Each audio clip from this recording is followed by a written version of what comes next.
Good for self-form, I suppose. Yeah, let's establish quorum. Oh, John. You get a quad. Not his first commission. No. Okay. Yeah. So we're gonna commit to establish quorum. So let's see here, Chair Richmond. Yeah. Commissioner Claris. Commissioner, you're gonna have to help me. It's my first time. Autos. Perfect. Okay. Commissioner Zhang. And Vice Chair Kolak. Here. And Commissioner Jane, I believe, is not here. So we have a quorum. Okay. Carry on. All right, let's do the pledge of allegiance. All right. All right.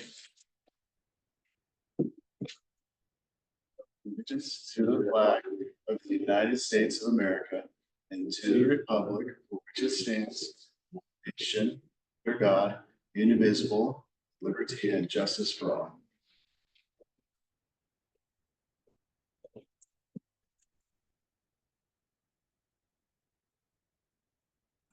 I see no members of the public who are wishing to speak.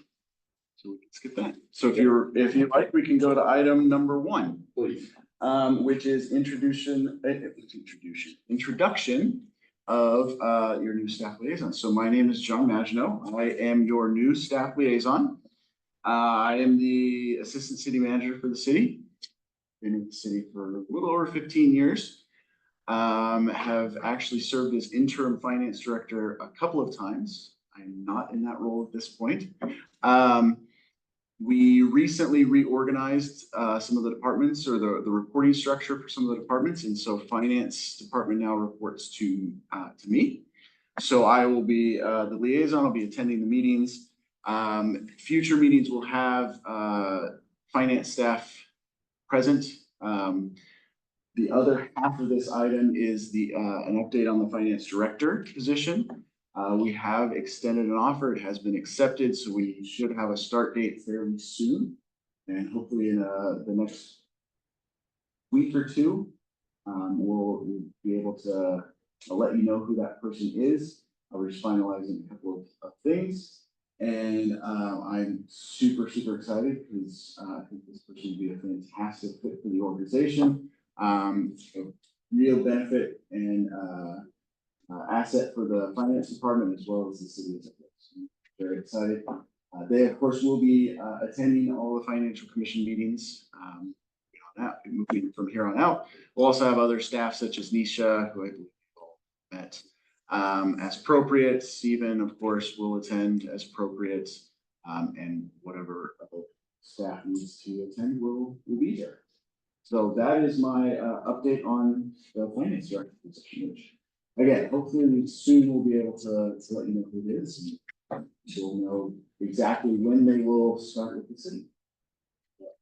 And without naming names, is this the candidate that the city manager would have told me about a week and a half ago? He was trying to get over the finish line. Probably. Okay. Without being privy to your conversations, I'd say probably. Okay. But it would be great. So hopefully, and I would anticipate at the next meeting in October that the individual will be here and you all get to meet them. Start his employment with the city. What's happening with Tyler Technologies and how will that interface? That I can give you a more of an update maybe at the end of the meeting, where we're at on that, and obviously give further information at another meeting, but this won't impact that at all. Yeah, and it's fair to say that as members of the commission either desire information, have desired agenda items, or would like to hear from particular members of the staff who work in John's organization, John is the one to be the first stop on those. We'll make it happen or explain why it can't happen. Yeah, but I can give her a date later. Okay. All right. If you're ready, we can go to item number 2, which I think will be a fun one. Depending on the definition of fun. So let me share my screen. So this item is to discuss or receive information regarding the city's pension obligations and how we plan to manage rising costs and increases in our pension costs. And so I know that some of you have been on the commission for a while and know a lot of this information. I know a couple of you are fairly recent to the commission, so I wanted to talk a little bit about sort of at a higher level, work our way down to what it is that we're actually discussing right now, just so everybody is on the same page, understands what it is we're talking about, especially when we start throwing around acronyms and other terms. So the city is a member of CalPERS. This is for the pension system for all of the qualifying employees within the city. When we talk about our PERS costs, I apologize that the screen is a little smaller. I tried making it bigger earlier. When we talk about Doesn't the make sense to move.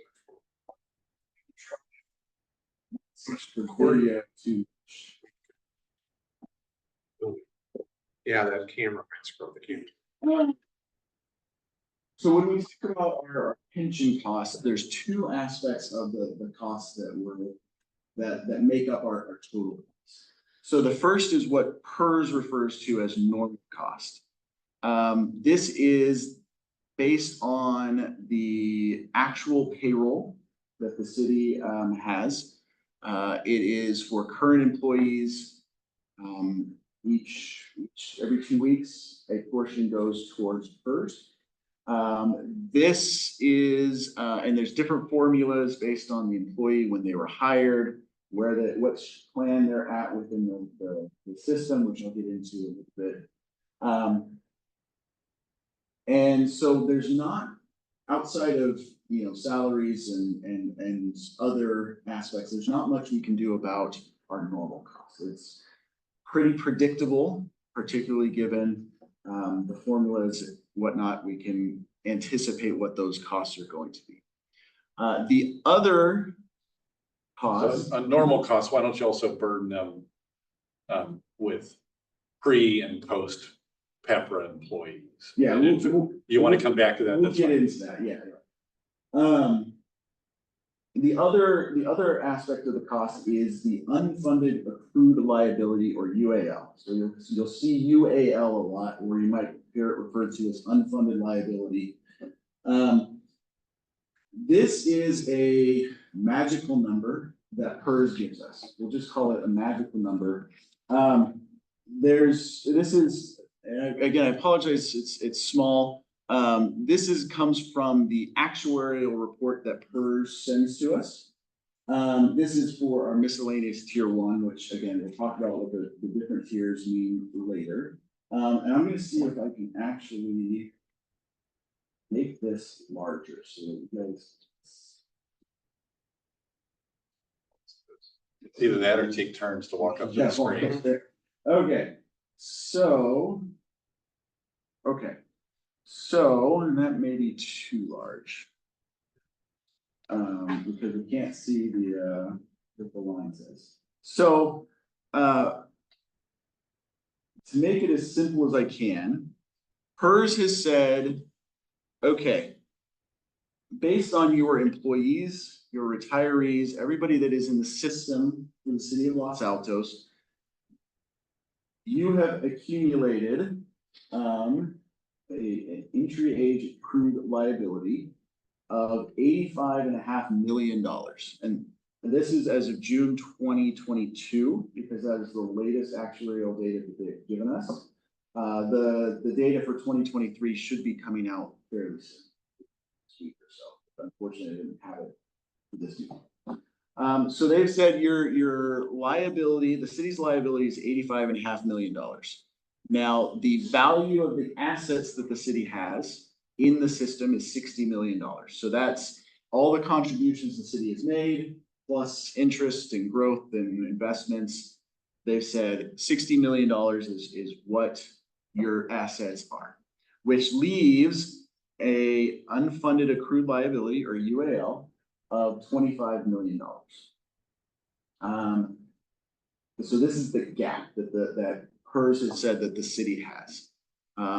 PERS has said, well, cities, you need to bridge this gap, and have basically put every city, every agency on a 20-year plan to be able to fully fund each plan. Now, there's a number of factors that go into what this number, these numbers are here, the UAL. And the largest of those factors is what's called the discount rate. So PERS says each year we anticipate our investments are going to hit this amount. And so we'll add that amount to your assets. And so you don't have to, your unfunded liability isn't. Now, there's two things that happen, and I'll scroll over this way a little bit. You can see here, this middle column is the current assumption. These numbers all match the numbers that we just saw because their assumption is that their investments are going to hit 6.8% of return.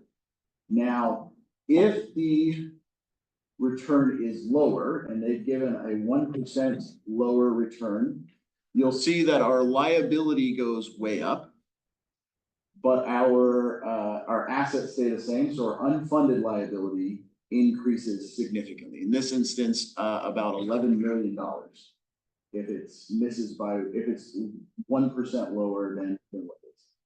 Now, if it's 1% higher, the city's liability will go down, our assets will stay the same, so our unfunded liability will go down. Now, the great news about that is if PERS has it built in that if their investments exceed their discount rate, they automatically will lower the discount rate, which then means that our liability will go up.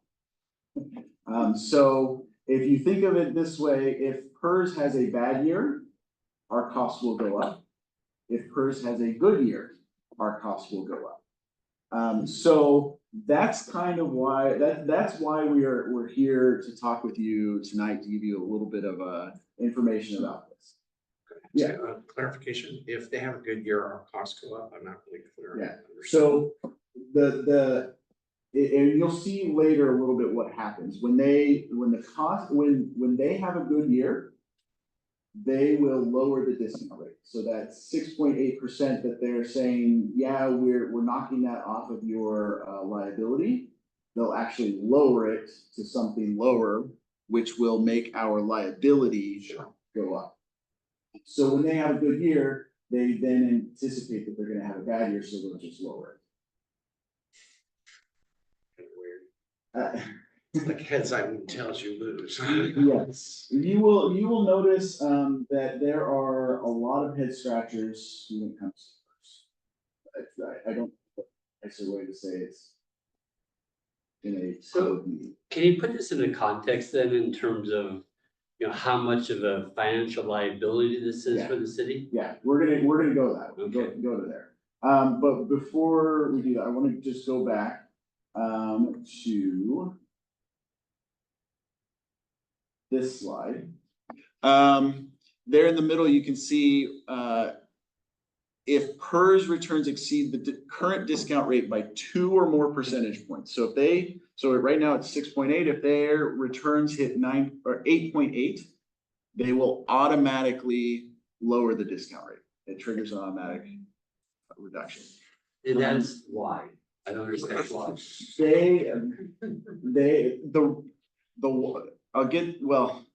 The why is they adopted a policy that says that that's what they do. Now, Does that mean the money is being used for the unfunded liability? Yeah. None of this is cash. No. This is all paid.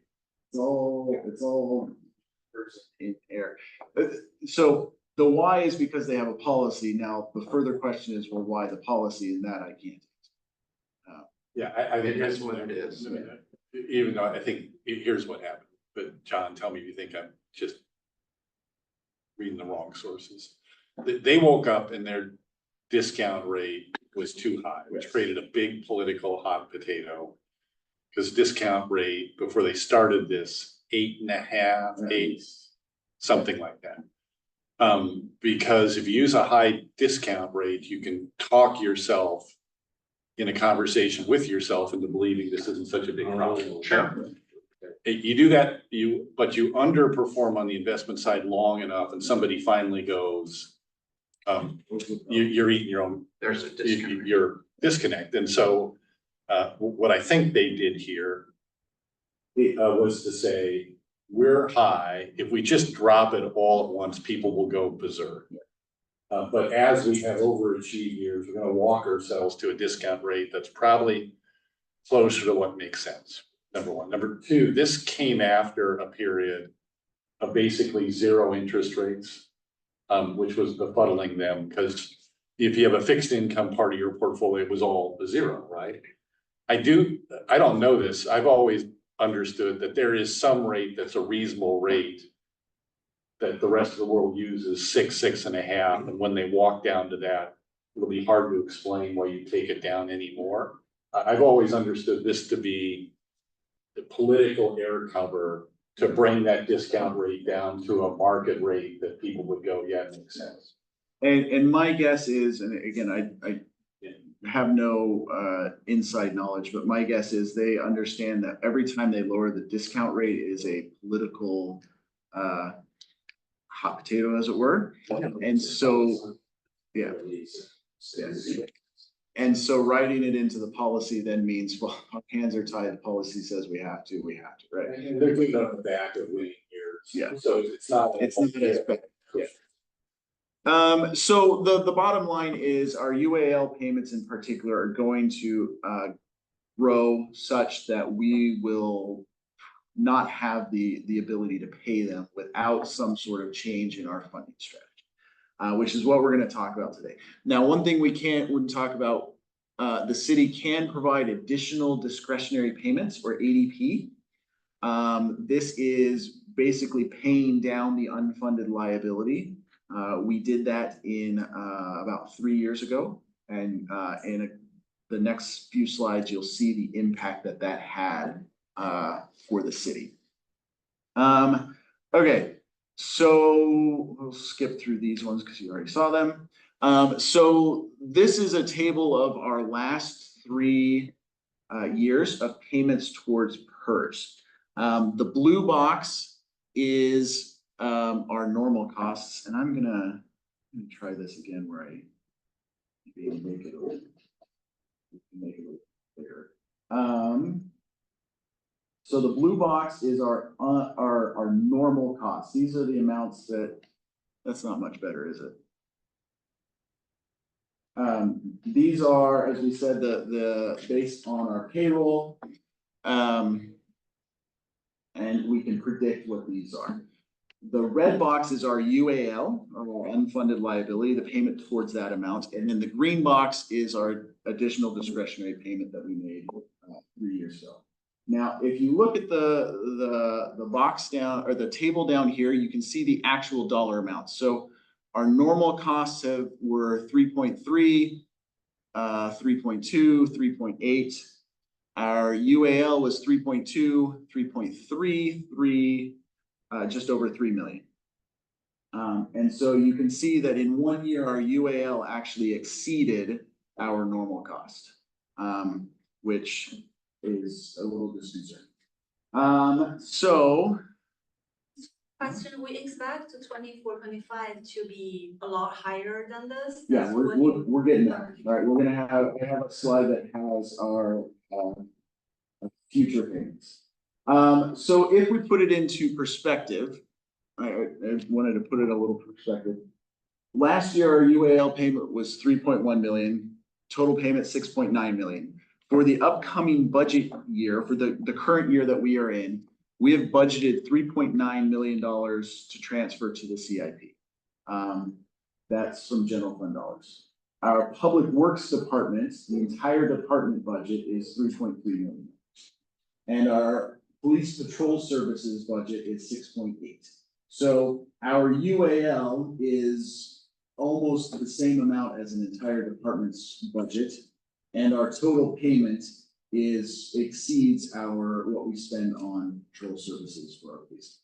So that's kind of the overall issue that we're seeing coming.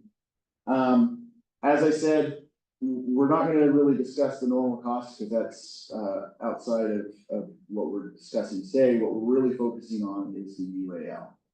But this is not too different from 21, 22, and 22, 23. Right, and I'll explain why in a minute. So just for some numbers sake, I mentioned we have 6 plans that make up our participation in PERS. We have 3 miscellaneous plans and 3 safety plans. Now, as Tony was mentioning, I think as Tony mentioned earlier, we talk about pre-PEPRA and post-PEPRA.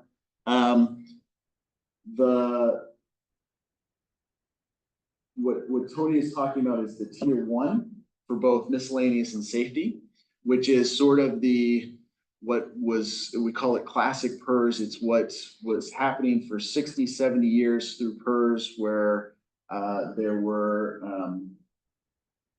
contracts with the unions and the employees. They were promising or anticipating 8.5%, 9% returns, and kind of got us into where we are now.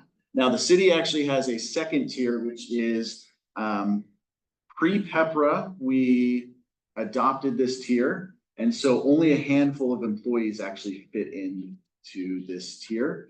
And then there's the PEPRA, which stands for an acronym that I can't remember off the top of my head, but the state said, this is a problem. We're changing the formula and how employees receive their pension, right? Yeah, I think it's Public Employee Pension Reform Act. I think you're exactly right. And Jerry Brown. Yeah, and so it did things such as raise the age of retirement, it lowered the formulas, it provided for the employee and the organization to provide a lot more upfront rather than what was being provided. And so I put this chart up here just to show you that when we're talking about our unfunded liability, we're really referring to just 2 of the 6 plans, the miscellaneous tier 1 and the safety tier 1. As you can see, the miscellaneous tier 1 is about 25.5 million. The safety tier 1 is 21.3 million. The other 4 combined is about 1.5 million. And so, looking at this, we're going to get the greatest impact when we look at the 2 tier 1. And you can see overall, the city has funded our plans at about 71.5%. Again, this is as of fiscal year 2022. When we have the data, so hopefully for the next meeting, I can present some updated information and you will have a better idea where exactly we were a year and a couple months ago. Right, but maybe tell me to disagree. I think we should conceptualize it a little bit, right? Yeah. So the issue with pensions for state and local employees in California is the so-called California rule. The so-called California rule says the moment you walk in the door, the government can't change your benefits, even on a bargain for basis. So that's why everyone has, for lack of a better term, these grandfathered employees who were on the property before PEPRA was adopted or before the city or agency adopted a lower accrual rate for new employees, which I guess is this little narrow gap group you had. So for the post-PEPRA employees who have, if you will, larger co-pay obligations, lower accrual rates, and all in all, something that, at least as of these 5 minutes, is mathematically designed so that the normal cost you fund is a pretty good track on the ultimate actuarial liability. So those people aren't really the problem. So if we started a city today and just started hiring people post PEPRA, you'd wake up and you go, okey dokey, my accrual rate for their monthly or bi-weekly contributions is probably gonna be okay, and if we don't, over the next 10, 20, 30 years, improve those benefits on a retrospective basis, this will all be fine. So today we have how many employees?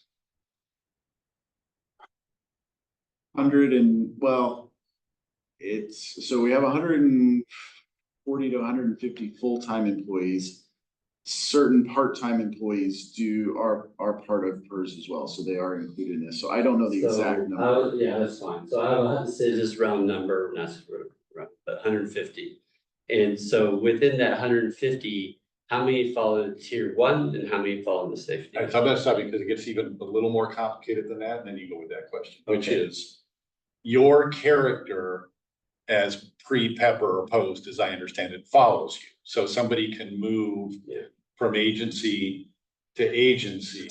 So we're really talking about when they started their career in this. So I know where you're going with that question. That makes it a little Mhm. muddier, because for example, when you unpack this, all public information, the new police chief, although she is compensated on a current comp basis lower than the city manager, has a higher pension burden than the city manager because he's a Pepper person that got into this gig after the rules were adopted, and she spent her career under the old rules. Right. So now I'm gonna shut up, but that's the real issue here is those grandfathered people had their benefits, everybody felt for good and sufficient reason improved over time against funding levels that were inadequate and created this gap. And if I were to guess, we could figure it out, but if I were to guess, I would say probably 50% are the tier 1s.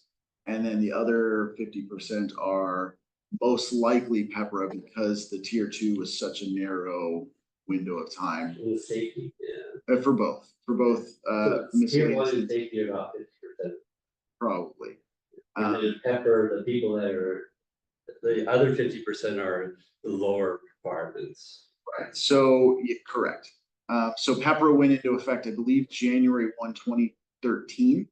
So anybody that entered the PERS system after that date is a Pepper employee. So that typically is those who are either starting out or maybe they've had a career change, et cetera. But I would anticipate it's about 50%, right? And as our classic employees retire and we hire more Pepper, then see You ultimately have a fence around it, but you gotta get through this, football through the snake first. And then Cost differential between the two tiers, ballpark percentage. well, I mean, so we can look at, let me see.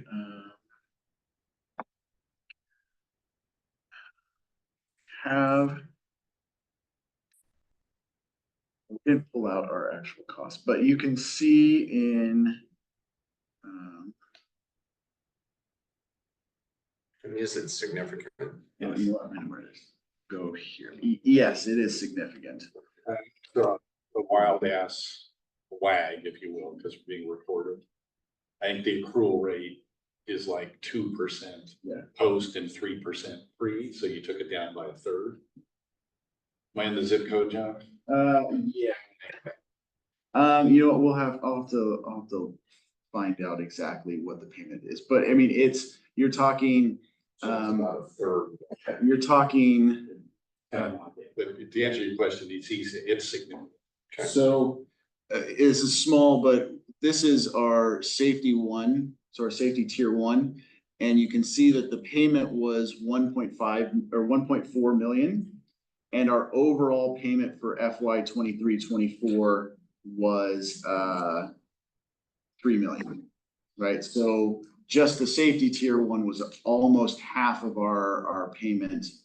The miscellaneous would be pretty much the other half. The other 4, I mean, we're talking less than 1% of our overall cost for the UAL, right?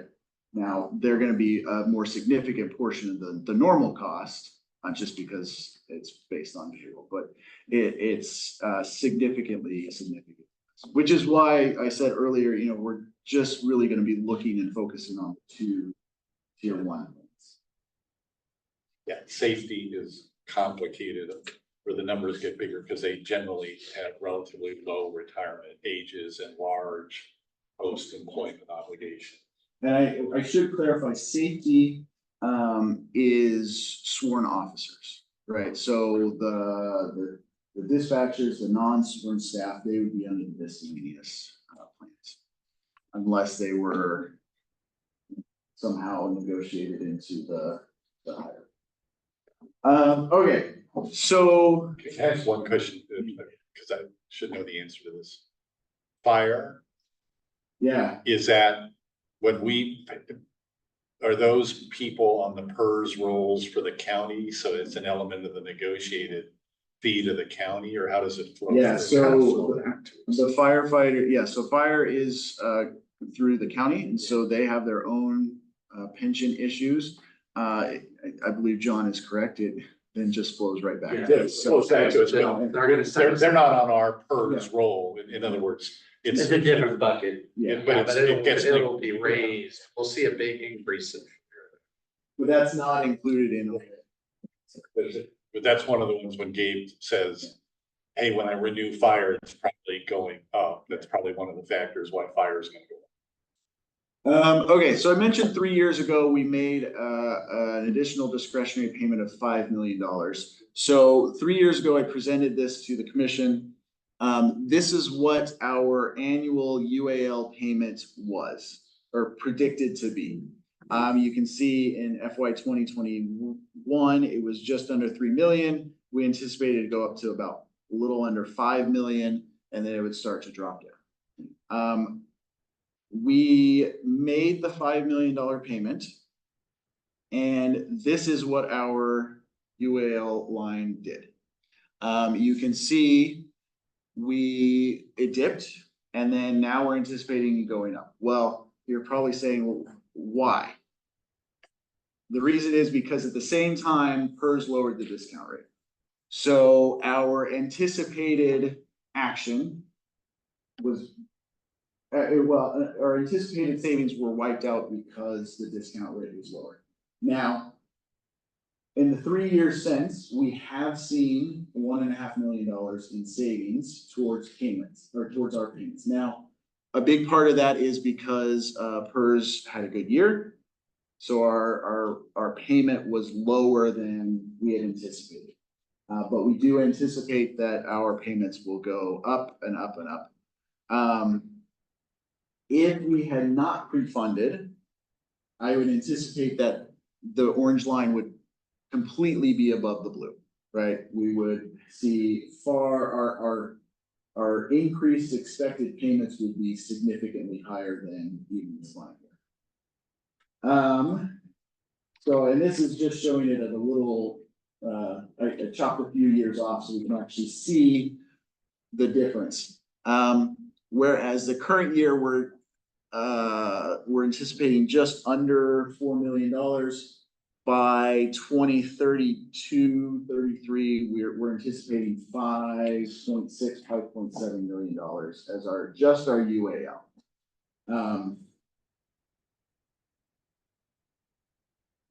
So that's where we are at today and what we are expecting. Now, this does not account for PERS lowering the discount rate again, which I predict we will have. I forgot to, when I started the presentation, to give my disclaimer that everything I say here is valid until the end of the presentation. Because then PERS will change, the markets will change, everything's gonna change, and we'll get new information and data.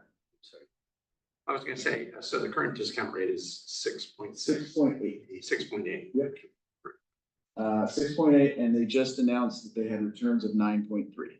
They had a good So they had a 24 good fiscal. year, which means that they will automatically lower the discount rate to what, I don't know. I'm actually going on a call with them tomorrow that I hope that they will let us know what it's going to. 6.2% is my bet. Which one you're gonna bet? 10-year treasury. The turning point on the previous chart.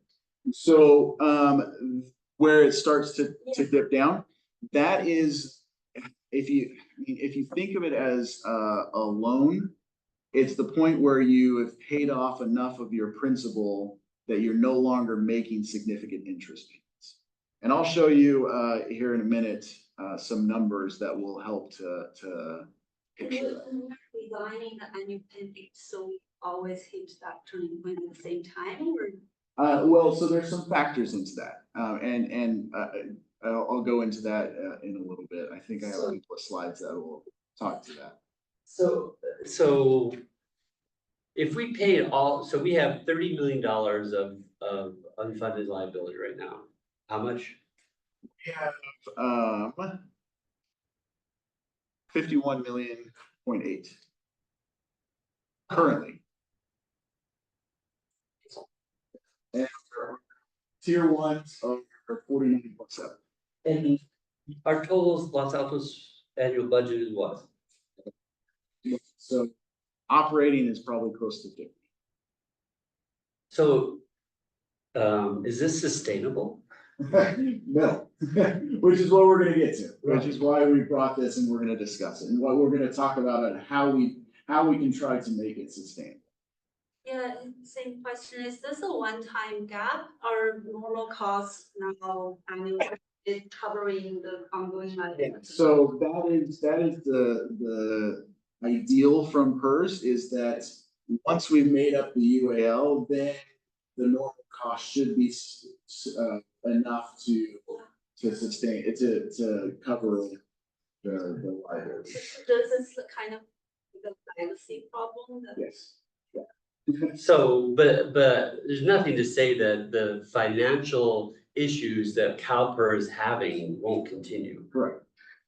right? I mean, they've been having this funding problem for a very long time. They've given us it'd be generous to say they've given us a moving target because it's worse than that, right? It changes from day to day and year to year.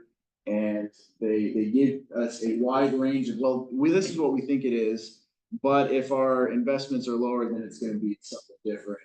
So it is difficult. So it does make it difficult for, which again is why we have the discussion. Okay, so what are our options to try to fill this up? So And let's- John, that yeah. 50-ish number, that's if, what I would call on a continuing plan basis, right? That's not the exit liability number, Correct. which is, Yeah. okay. So that's, if we do absolutely nothing, this is what if absolutely nothing changes, including the markets and PERS and everything else, this is what we can expect to see. over Right, but I was making a different point is, my guess is the exit liability. In other words, if you said, CalPERS sucks, Mhm. I want out, I never want to hear from them again. Yeah. The amount of money it would take Yeah. to exit is probably 2x that when they calculate an exit liability. Probably even That's- Yeah. So I don't want to mislead you guys, even if you could find $50 million, because some Web 2.0 gazillionaire in town says, here's 50 million bucks, get rid of it, you can't get out of PERS. Because it's essentially the Hotel California. we could pay down the unfunded liability, but we would still But you be. just can't get out of PERS. But it just seems like to me, from a macro standpoint, the city of Los Altos is, fairly wealthy city, I guess, I mean, for its size. But I just can't imagine all the other cities across the state having these same type of issues, and that's not gonna impact us. Yeah, that's a big part of it. So PERS is a pool, right? And so all the assets and the liabilities in theory are pooled together. And so if another agency is having issues, then it could impact us. Now, the good news is they do, bifurcate what our liability is. And so if, Mountain View has issues in a year and can't make a payment, well, then it in theory should only impact them. Now, in practice, who knows what's going on. It's cool, it's a large pool. Yeah. So as we can see over time, this is where I was kind of talking about how as we make our payments, Eventually, we will hit the point where we'll start paying off the principal, so to speak. I mean, it's not a principal because it's imaginary, whatnot. And our payments will, our yearly payments will significantly go down. Now, I highlighted these top two lines here, because you can see that we're actually in a negative amortization the first year, in that we make our payments and our liabilities will actually go up. Our unfunded liability will go up. After that, in theory, again, assuming nothing changes, it'll start to go down, and we can start to see some progress on it. As I mentioned, we're really only looking at the two, and this is why, because the top line is the miscellaneous tier one. The second line, the red line, is the safety tier one, and then you can see down at the very, very bottom are the other four, which again are not significant when we talk about the overall strategies and overall plans. So this is what our anticipated line for tier one over time. You can see that we expect a peak of about 3.2 million in 2031, 32, and then it'll start to drop off. Safety, Why do we believe it's gonna drop off? because that's what PERS is for. Which is a moving target based on pseudo random logic. Okay. But That's because conceptually, yeah, unless you got the PEPRA normalized cost way wrong, and Yeah. people have understood this is kind of one bite at the apple to get that right, at some point, Yeah. people age through the system all the and this classics, begins to turn around. the classics are gonna start phasing out of organizations. It'll be PEPRAs. Long time. Yeah, it'll be long. And frankly, 3 years ago when I presented this, I think that we hit zero by 2040. Yeah. And as you can see, we don't hit zero until much after 2040 at this point, And- right? When you see the data, I'm virtually certain what you're seeing there is retirements work their way through, because once the super, and I don't want to be pejorative to anybody who negotiated this, but very favorable accrual rates happen until you quit working. And then you've locked in what your accrual is, and then it's basically a time value of money and actuarial table, how long you're gonna live question, but it's no longer people accruing at very high, Of course, people are living longer and people are working longer. which precipitated both of these. Yeah. So when we So, put, yeah, my point is, it may not end when it says it's. Yeah.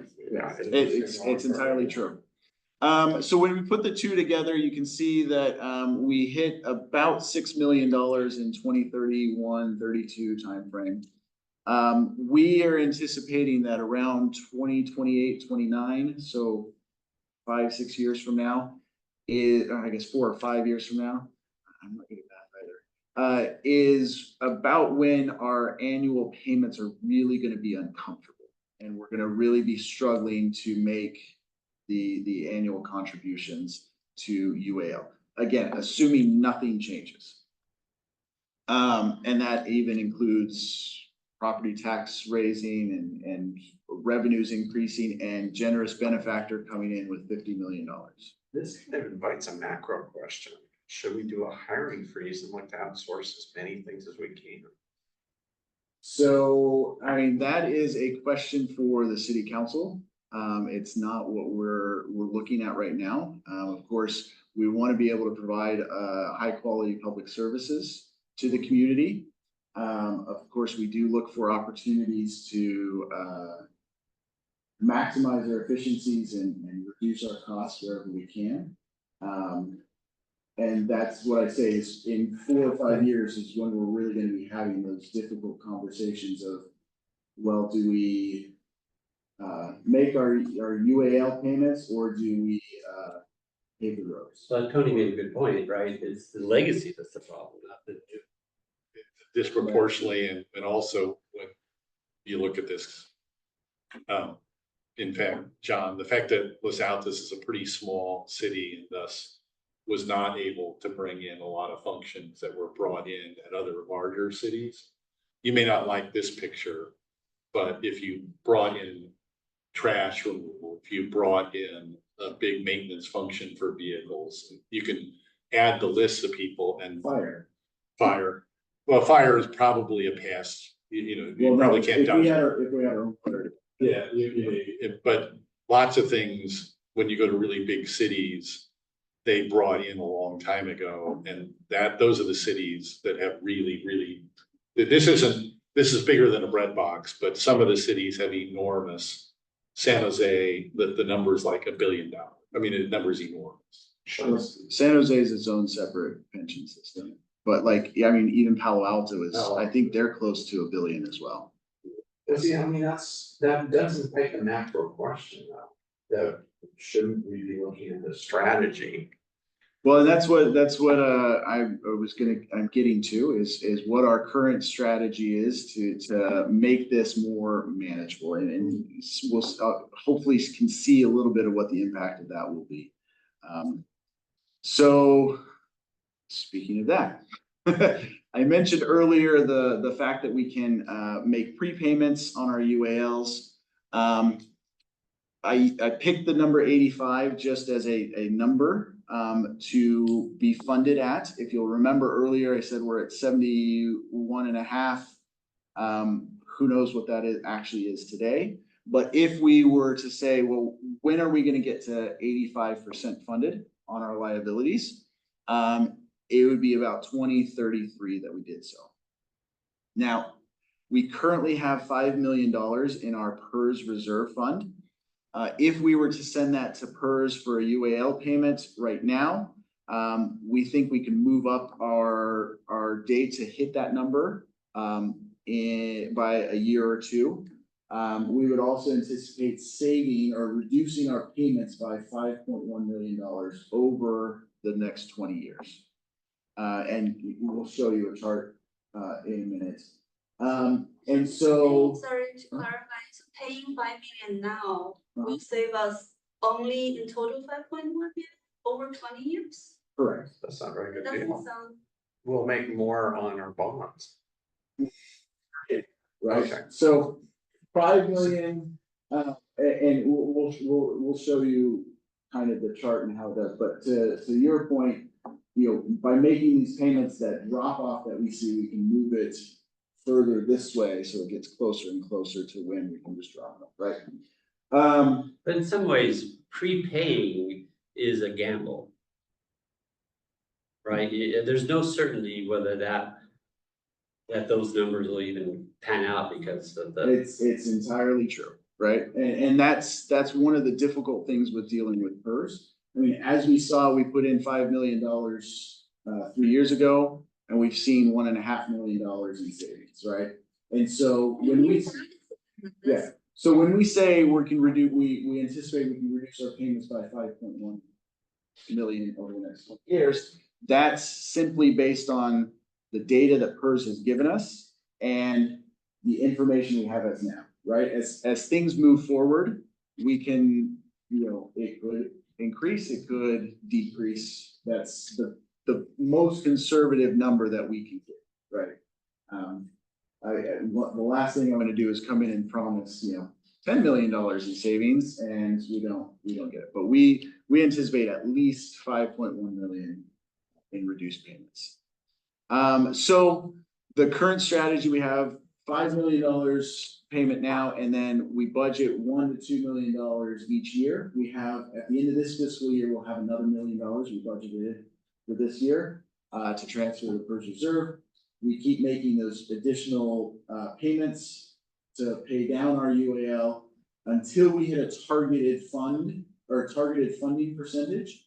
And then we can open what's called a 115 trust, which you are going to learn all about at the October meeting. We're going to have a great presentation by somebody who knows those and can tell you what those are. But very high level, a 115 trust is something that was set up by the state that agencies can invest it in. The proceeds or the earnings of it can only be used for UAL normal cost payments to PERS, right?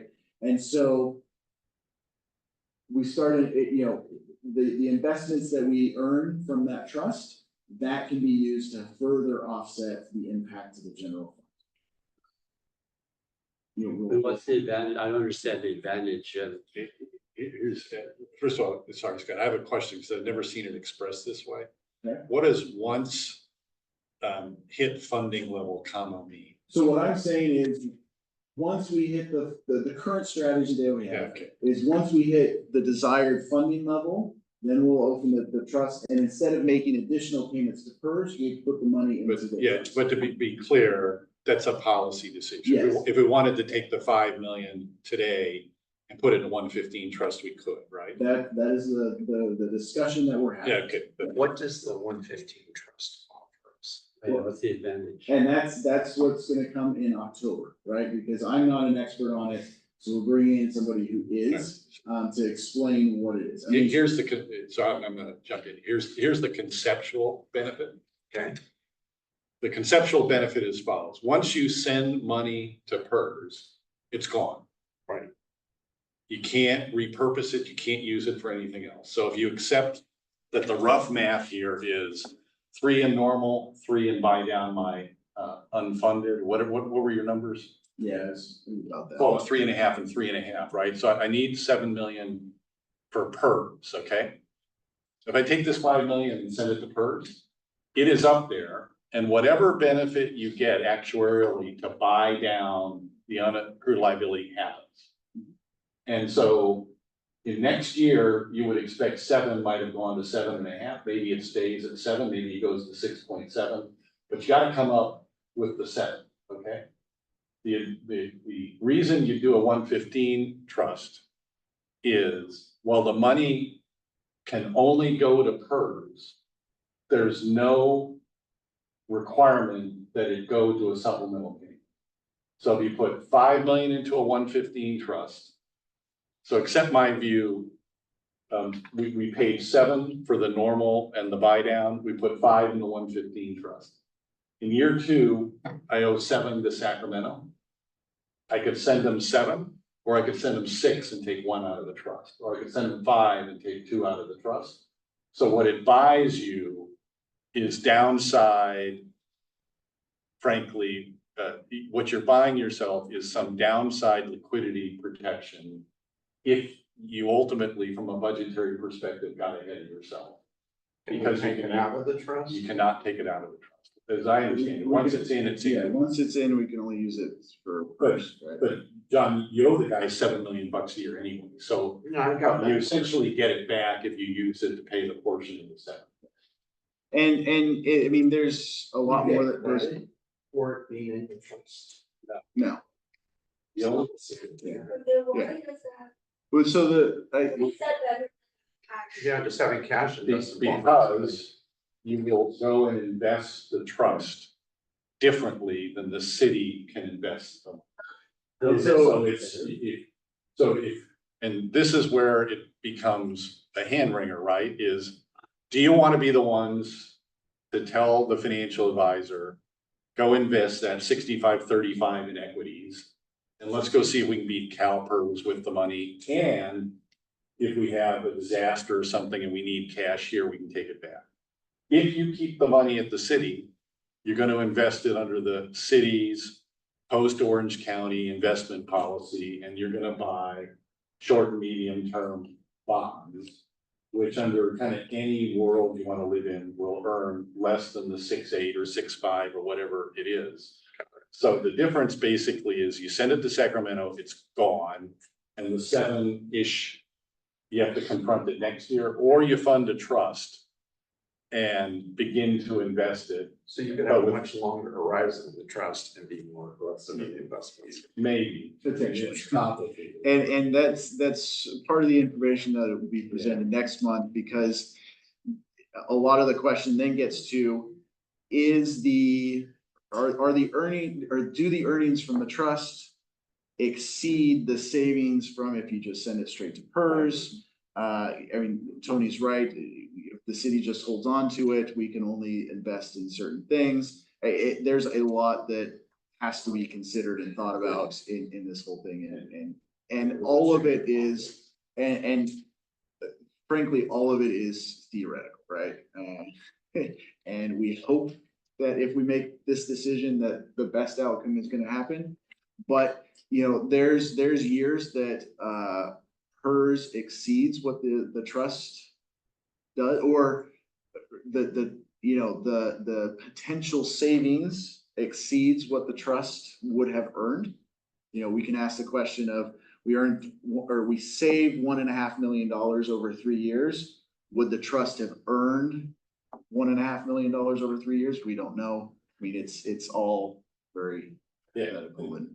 What you could probably do is you could probably have an advisor invest that trust with some reasonable correlation to CalPERS. You know what CalPERS puts it in the private side of it, Gary, hard to emulate because there's alternative assets in there, but the public debt and the public equity, you can probably build a portfolio that's in the same zip code, but you own it. They've been very consistent in their returns over CalPER in terms of, you know, on average, it's around 6.5%, 6.2% over the last 10 years. They're pretty consistently underperformed Definitely. comparable Exactly. managers. Exactly. They've been in the wrong place on the private side of the market pretty consistently. You know, since Gary, did you ever run any of their money? Nope. Nope, okay. They That was their problem. yeah, they underperformed the 10-year treasuries. Yeah, maybe in that, but they've They been do. kind of the wrong places. in the According to market. Google, let's see, the 10-year period is 6.2, 20-year period is 6.7. So in any event, we should. Yeah. Spend some time, and you guys have hurt my mind here. The reason to go down the 115 route. Just start thinking about it. It's just my perspective, having thought about it and having spent some time talking to Gabe about it, is if you're gonna go bite off some meaningful capital spending and you're gonna consume some city liquidity, whether it's building a park or something else, Parking structure. and you're gonna stress liquidity a little bit. The one advantage of this approach is if you go, oh my God, we had a bad year. You can use this to pay the normal and to pay the required catch-up payment. Whereas the Johnson, once it's up in Sacramento, it's gone and you're investing it with CalPERS. You can't get it back. So what's the next strategy? So prepayments are one strategy. Well, so the other strategy is, do we, invest it in 115? Well, You know, so I would say, so what's our root cause, right, of why we have these high payments, right? So it seems like we have to have a multiple approach, right, to try and figure out how to reduce these liabilities, right? So prepayment is right, it kind of moves us one way, but we need, I think, some other approaches too. And do we know what other cities are doing, right, in terms of trying to get this down? I mean, so there are other strategies out there. Whether they make sense for the city of Los Altos is a question for us to consider. I know there are some agencies that have issued bonds. They will actually go to a vote of the people to ask for the authority to issue the bonds. I can't say to what success that would have here. But they bond it and now they can make their payments out of that bond, right? Or they can make a huge payment up front and knock their liability way down. And now they're just paying off the bonds as they go, right? But the bond has to be paid back from incoming revenue, right? Yeah, that comes So from it's the- not free money. Yeah, just trying to arbitrage the interest rate. And the other thing you can do, just to be clear, guys, just pay as you go. Yeah. They'll send you a bill and pay your $7 million, pay 7.1, 7.5, 7.8. Pay as you go, and then you have kind of a negative arbitrage to the extent you're sitting on money, right? You're earning short-term bond or medium-term bond on the money you're holding on to. And this, if you send it up there and you get it all right, should get you 6.8 because they're holding you to 6.8, that moves around. That's the decision. Just as a thought experiment, is there a Hail Mary here that, many other cities are in the same boat and there'll be some higher level solution that, That Of gets course, to Scott's point of the generous benefactor that has $50 million. Yeah, I know. systemic solution at a The, higher government level? the systemic solution unfortunately is gonna take time, right? To Tony's point, the employees who are vested in the tier ones, they're gonna continue to cost and cost and cost. And because PERS spent 60, 70 years promising 8.5% to 9% returns and not hitting those marks, all of the cities are in this huge obligation. I don't know that there's a solution to wipe out the unfunded liabilities, right? Because you're taking away the benefits that the state has said you can't take away from the employees who have already earned them, right? It's hard to imagine that all cities in the state will be doing it. If anything, I don't know. I think the dollars are so huge, I don't know if there is a solution. And it's interesting. I didn't realize San Jose was out. San Francisco is the classic case. It's been out of the PERS system for over 100 years. They don't really have this problem because they've had fabulous investment returns. One of the fascinating things, super early investors in hedge funds and private equity and public pension plans and had spectacular returns. The other thing about pension plans, while this seems like a current problem, CalPERS already has enough money in Sacramento. I don't know what the number is, but can make like 15 years worth of payments without another dollar coming in. So there's nothing kind of easier to kick the can on for a while than these, because it's not about paying bills at the other end. But the only other thing you could have is another political step to do something here, and the benefits have been accrued by the legacy employees. That's a California Supreme Court case. You can't touch that under any circumstances. And so that's going nowhere. That is what it is. Not even legislative? No. Okay, so let's look at, okay, so, and again, I apologize, this is small, but this is the impact if we send the money to, or the anticipated impact if we send the money to PERS for the miscellaneous tier one. You can see that we move our that 85% funding level up by a year. Anticipate $1 million saving, the column where it says $1 million total savings, that's if we send just $1 million. If we send 2.5 million, we can anticipate 2.6 million. Again, that's the most conservative that I can give you.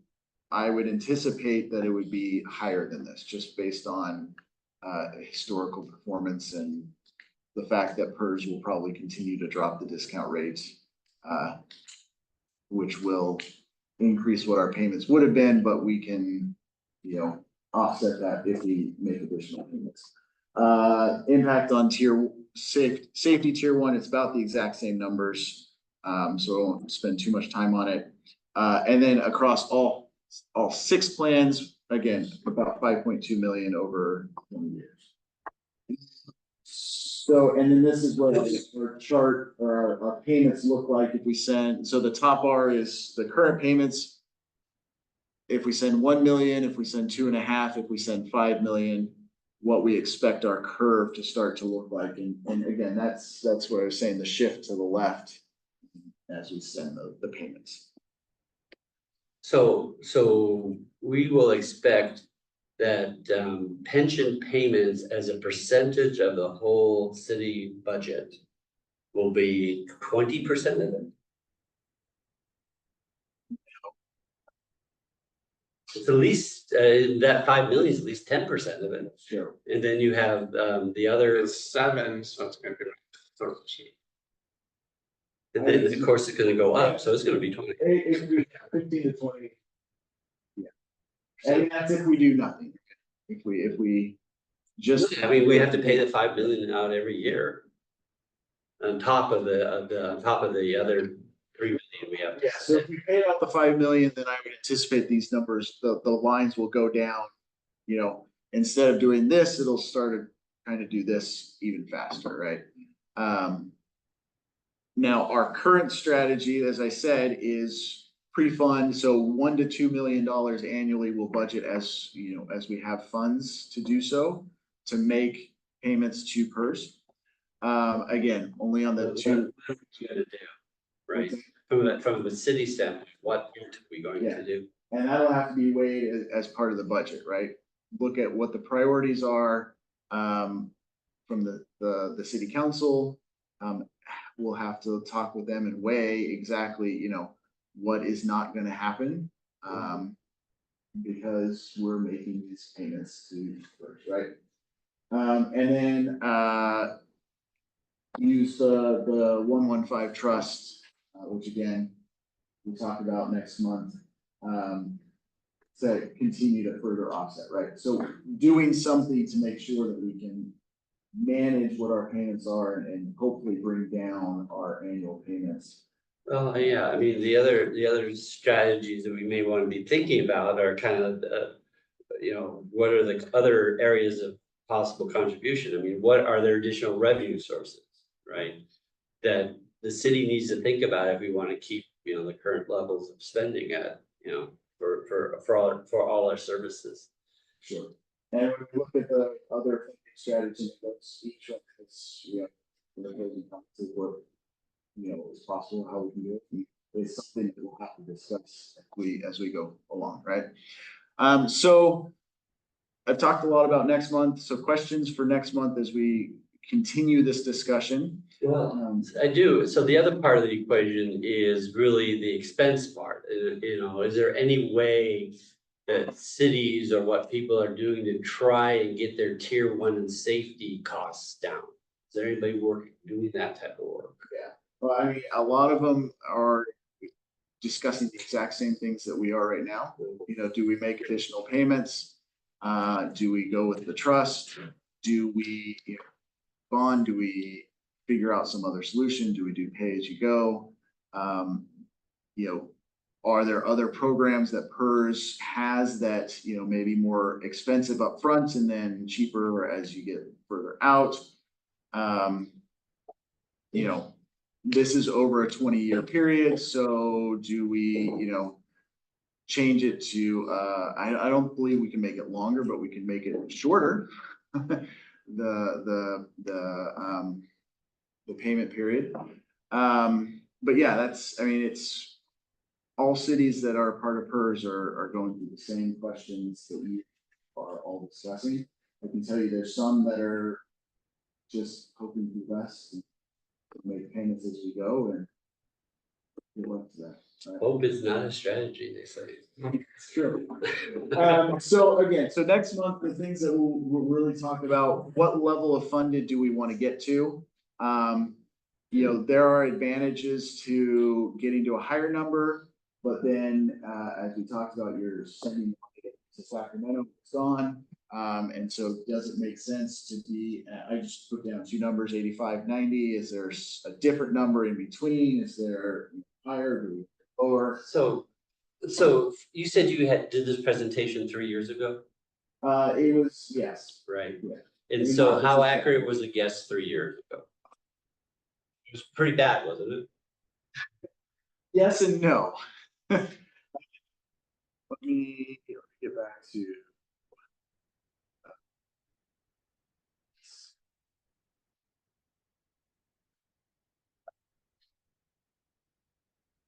So the blue line was the guess 3 years ago. That's what came to the commission and said, this is what we anticipate the line to look like. I gave the same guarantee that those numbers were good till the end of that meeting as well. And now the line is where it's at, right? A big part of that is the dropping of the discount rate, right? If the discount rate had stayed the same, then we would have anticipated that it would have gone down more. Of course, if the discount rate had been 6.8 when I given this percentage, then that blue line would have been closer to the orange, right? And again, we'll walk out of this meeting and just have to discard this information altogether because we'll get new actuarials, we'll know a little bit more. When are the actuaries coming up? They come out in, so it should be good. And but again, that's actuarials up to June 30th of 2023. Because they're always 2 years long. Yeah, okay, this is Yeah. very interesting. Yeah. Yeah, so just to be clear, that's the CalPERS data, but it's based on June of 22, right? Correct. So I'm quite confident June of 22 from the value of their portfolio was probably the trough actually, so. But they may do the rest of it with Yeah. discount rate, and 24 was terrific. Yeah, I would anticipate that we'll see, I mean, sort of we see the orange, the dip here. To Tony's point, I would anticipate that this dot will come down here, but then again, at some point it will go way up because hers will anticipate it will, right? So to answer your question, my prediction 3 years ago was horrible, but to my defense, it was because it's PERS. Yeah. And I can tell you in 3 years from now, the lines that I've shown you will be completely wrong as well. So basically, in summary, though, the issue is the tier 1 in safety, that's where all the money is, that's where all our liability is. The people that are hired after 2013, is it? We don't have that same liability issues and concerns that we won't be able to make funding. People enter the system. Yeah, I mean, that is, I mean, the two tier ones are what driving the majority of the cost. Yes. Right, but I'd say there's two things driving it. First of all, they were systematically being underfunded for sort of Right. reasons. And number two, the biggest effect on this is as you take the discount rate down, it's just, the old Einstein, what's the most amazing mathematical principle you've ever seen? Compound interest, right? You create a compound interest effect over the lives of some people, so literally over theoretically decades. Right. And we can't, I feel like we can't do anything about a tier 1 in safety because they've been guaranteed that money. I mean, that, other than making additional payments and trying to bridge the gap on the unfunded liability, I mean, so when the city set up the tier 2, which the tier 2 is very, very close to PEPRA, right? It's close to what PEPRA looks like now. At that time, we also made changes to the tier 1. So as part of that, so previous to that, the city was covering the entire employee portion of the cost to PERS. And after we made created tier 2, we transitioned so that the employees are covering their full costs. Right, so that was something that helped, right? If the city was still paying or covering the employee portion, that would be something that we could look at. But I would say we've done what we can to save costs on the tier 1s, with the exception of looking at the UAL and making additional. Right, even the PEPRA tier 1 in safety, I mean, that's a bargaining to squeeze that anymore. You gotta go bargain for it in a world where some of those employees have proven as it is challenging to attract and retain. So. It seems like there's a lot of options. Well, and Well, that's it took, as John said, it took decades of bad math to get you here. And so you're 11 years into kind of drawing it back. kind of fix the problem. Compound of the bad math was the bad math over generous benefits, normal costs that have faulty actual and other assumptions in it. And then you wake up and go, we've been underperforming our target discount rate for a long time. We can't take 2 points out of it like that, because the number is staggering across the state. Right. So we're gonna play this game of working it down to kind of where most of the private sector would discount this stuff, and most of the private sector would be in the mid to high sixes, kind of moving around, and they're just trying to slowly work their way into that. And in most of the private sector, I had this discussion with the city manager, because I'm at 85, he's at 90. And most of the private sector would say, I get to 85, that's plenty. Remaining 15 is money that's due decades down the road. I can work my way through it. And the last thing you ever want in one of these is to be overwhelmed. There's no reward for that. There's no reward trophy. You don't want to be overwhelmed. Birds will say, great, thanks. This will help this other agency or help us in our investments over here. Yeah. Yeah, and further discuss like your, public environment. You're degrading your ability to fund other things. Yeah. In a private environment, it's more complicated where the money comes from, but here you're just degrading your ability. So- How is that compared to a football game? Football game would be a lot better. Yeah. So I know I've given you a lot of information, a lot of things to think about. As I say, we'll add some more to that at the next meeting, where we can really, have some more information and discuss further the strategies of how we're gonna move forward in this. Can you address the collective vision impairment of the group and send the deck around in advance next time? Yeah. There's some readers here too who may, so be prepared for somebody to ask about numbers that don't fit on page 22, but more generally just. Yes, absolutely. And I'll send this to you after the meeting as well. I will say I anticipated the larger screen, not the smaller. Oh, it's okay. But yeah. I think for you, it's helpful. Yeah. Did we get meeting minutes of our last meeting? No. So, no, that is a great question. I work with those who were at the meeting for the last meeting to prepare the minutes, and we'll have It's got a request that we talk about goals. Okay. Goals for the commission, goals for the city. Yeah. And then I asked at the beginning of this meeting about the Tyler technology. Yeah, we're getting there.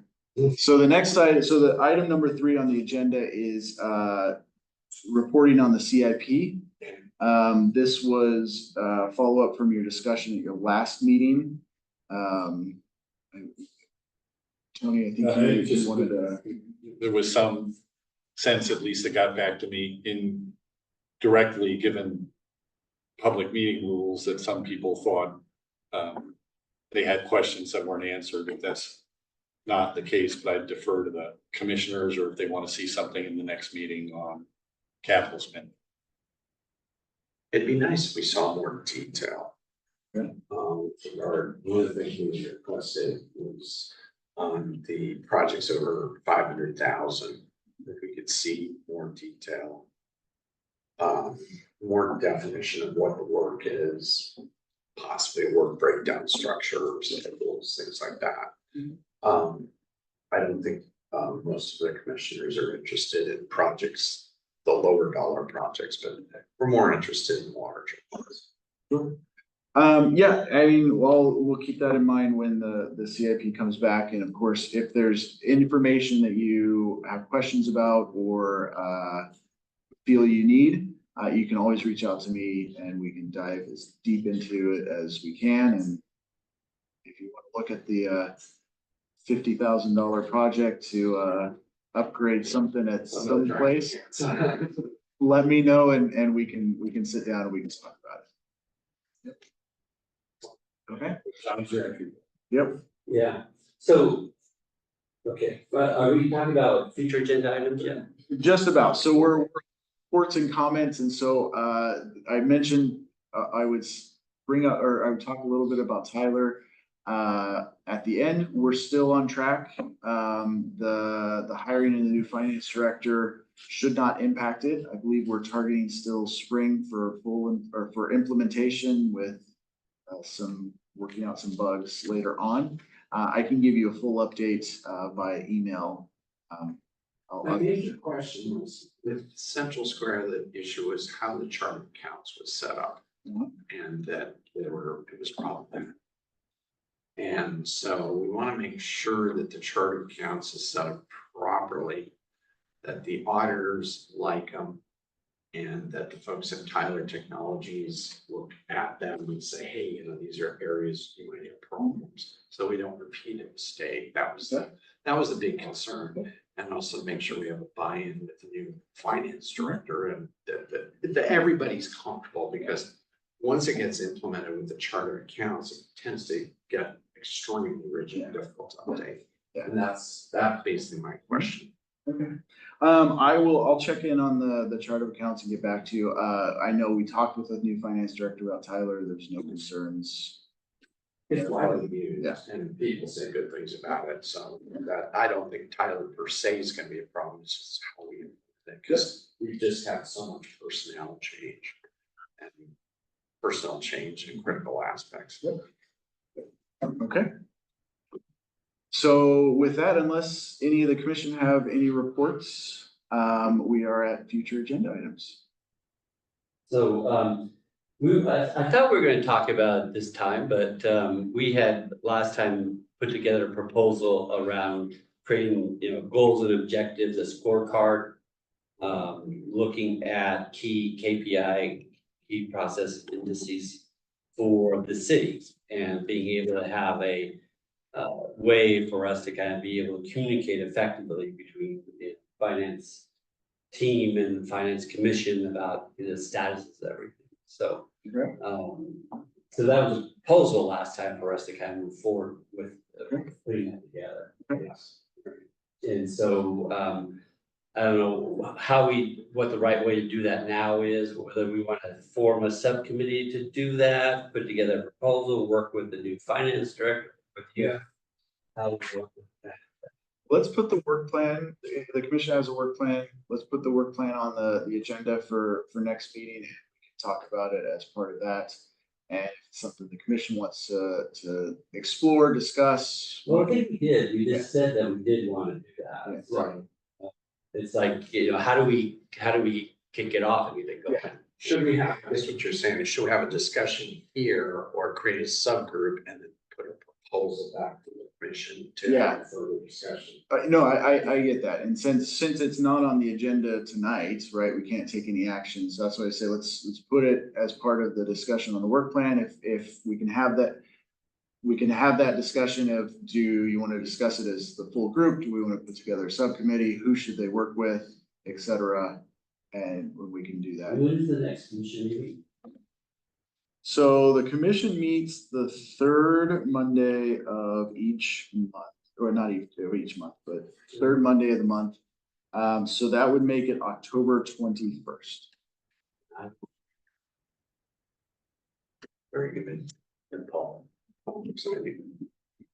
That'll be.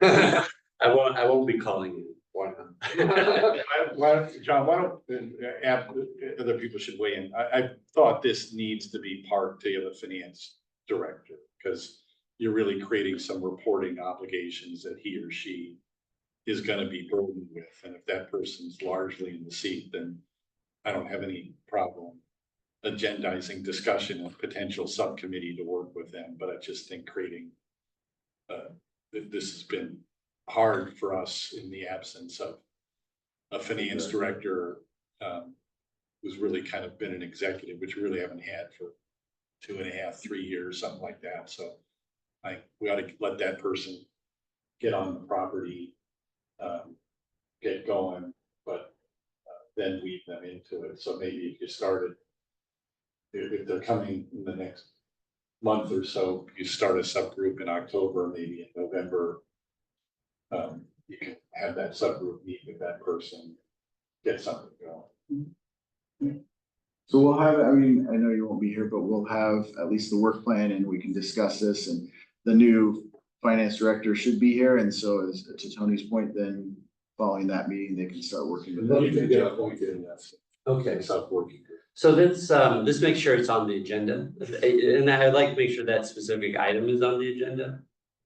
So that we can make progress. By then, the new finance director will be hired, right? Yeah, I anticipate they'll be here at this, at the meeting.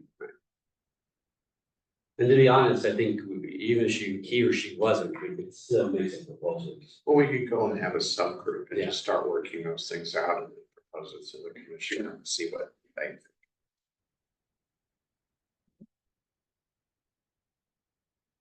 Other potential or future agenda items? PERS, higher reporting, and maybe more on CIP later. What more could you? Sounds like a dream come true. Yeah, that's a good point for next time. Should there be agenda items for the latest data from CalPERS? Yeah, so I mean, we'll have it'll be probably similarly titled, but we'll have the discussion on the trust and then the additional data or new data that we have.